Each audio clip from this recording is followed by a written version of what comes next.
Boa tarde, bem-vindos. Vamos falar da sociedade e a mobilização tecnológica partindo da Primeira Guerra Mundial.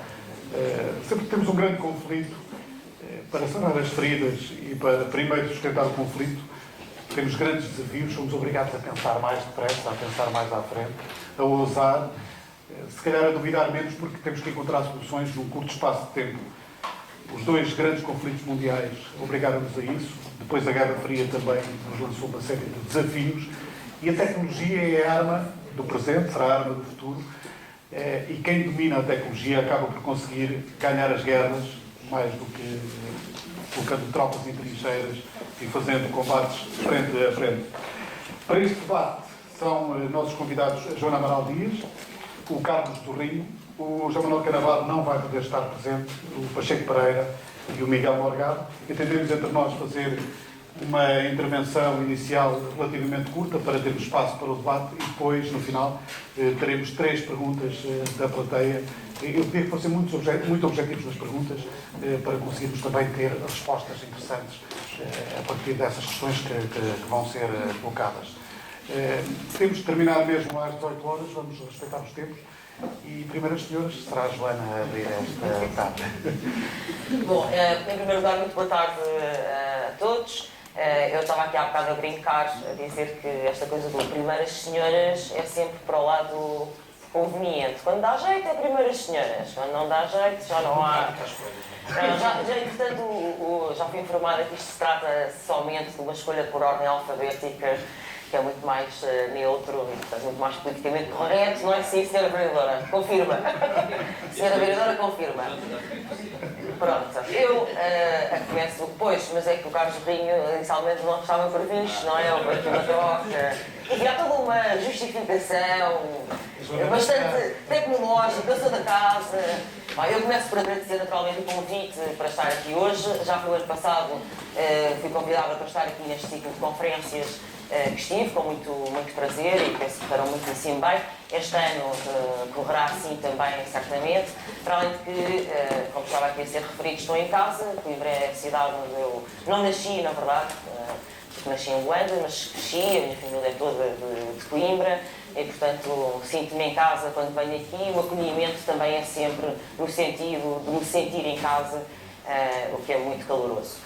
Bom, eu realmente preparei uma intervenção inicial muito breve, porque cada vez mais estou convencida que estas conferências, estas conversas têm graça e são produtivas e são interessantes quando há, de facto, a possibilidade de haver uma interação, um intercâmbio bastante animado com a plateia e, portanto, quando as intervenções iniciais são muito extensas e se priva a audiência de facto, poder intervir, fazer perguntas, fazer comentários. E, portanto, eu queria deixar 4 ou 5 tópicos para a discussão, 4 ou 5 ideias que, se calhar, espero eu, possam, de facto, suscitar alguma polémica e alguma outra associação de ideias que possam, então, animar esta tarde de sábado.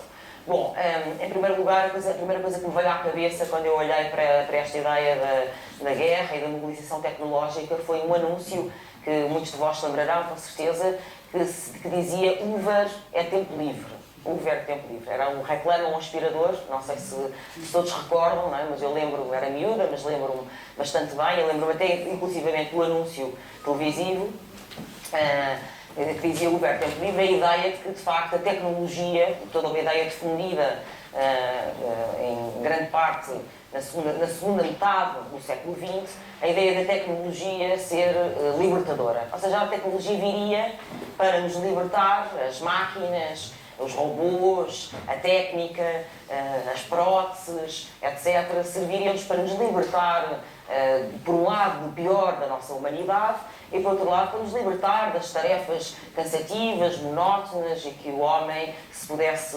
dedicar, no limite, à arte, à cultura, ao lazer, ao ócio, à filosofia, porque ali em meados da década de 60, 70, sobretudo, embora este era um lastro que vinha naturalmente desde a Primeira Guerra, a ideia da tecnologia como uma força libertadora da humanidade estava em grande voga. Uber é tempo livre, dizia o anúncio, e essa ideia, esse slogan repetia-se e reproduzia-se de várias maneiras na sociedade. A verdade é que a tecnologia não nos libertou, Antes, pelo contrário, a tecnologia, e esta é a tese que eu deixo para a discussão aqui hoje com meus honrados colegas de mesa e convosco, a tecnologia, em vez de nos libertar, aprisionou-os.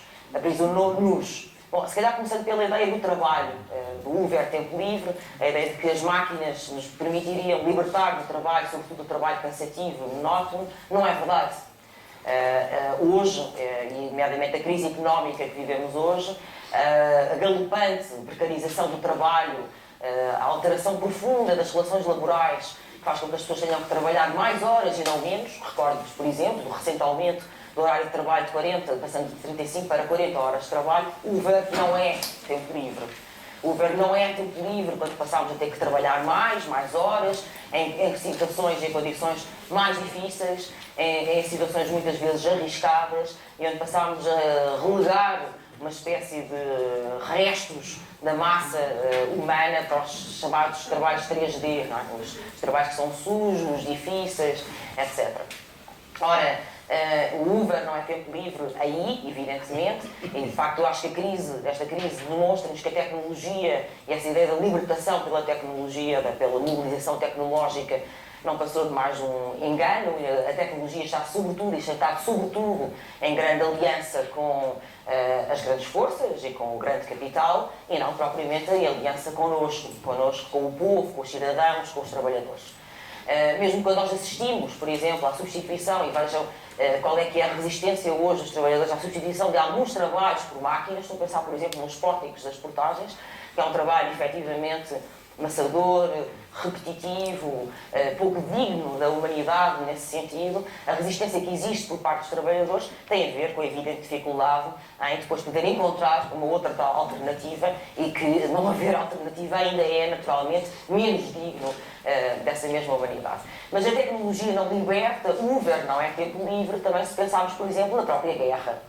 Porque a guerra, se nós pensarmos na guerra tal e qual como ela era na Primeira Guerra Mundial, que embora um pouco mistificada, embora um pouco idealizada, tinha de facto ainda aqui e acolá algum live de cavalheirismo e com alguma ética. E se olharmos hoje para a guerra absolutamente desumanizada, sem rosto, para os drones, onde se mata e assassina sem saber quem, e portanto essa distância permite obviamente um comportamento psicopata que não tem o lado da humanidade, da culpa, da solidariedade, do remorso, etc., que é estritamente necessário para construir qualquer civilização. Se nós pensarmos assim também na guerra, percebemos que a tecnologia não liberta, porque obviamente não é só o trabalho que pode ser uma escravatura, uma guerra também é uma forma de escravatura, mas nós pensarmos também, por exemplo, naquilo que é o prolongamento da vida humana, graças à tecnologia, e portanto ao prolongamento da esperança média de vida.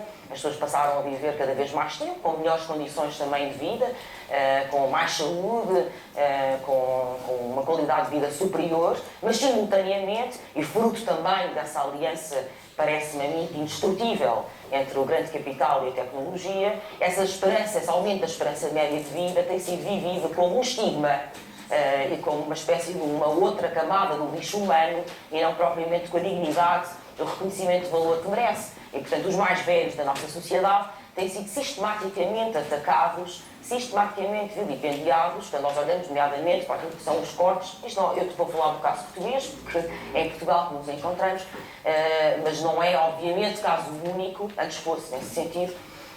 Mas se olharmos para aquilo que têm sido os cortes sistemáticos nas pensões e nas reformas, fazendo dos mais velhos um alvo sistemático das chamadas políticas de austeridade, ou seja, de desigualdade da distribuição da contribuição, chamados sacrifícios, nós percebemos, e sempre a colocar o rodo contra o nu, paralelamente, a estratégia de colocar desempregados contra funcionários públicos, mas também os mais jovens contra os mais velhos, destruindo aquilo que foi, nomeadamente, um pacto de pós-guerra, de uma aliança intergeracional muito forte e robusta, necessária, obviamente, também a uma coesão social. Quando nós olhamos para isso, dizia eu, percebemos que a vivência hoje em dia dessa terceira e das quarta idade foi retirada essa mesma dignidade, porque são postos contra os mais novos, são vistos como um fardo da sociedade, como um peso e não como cidadãos que trabalharam uma vida inteira, que contribuíram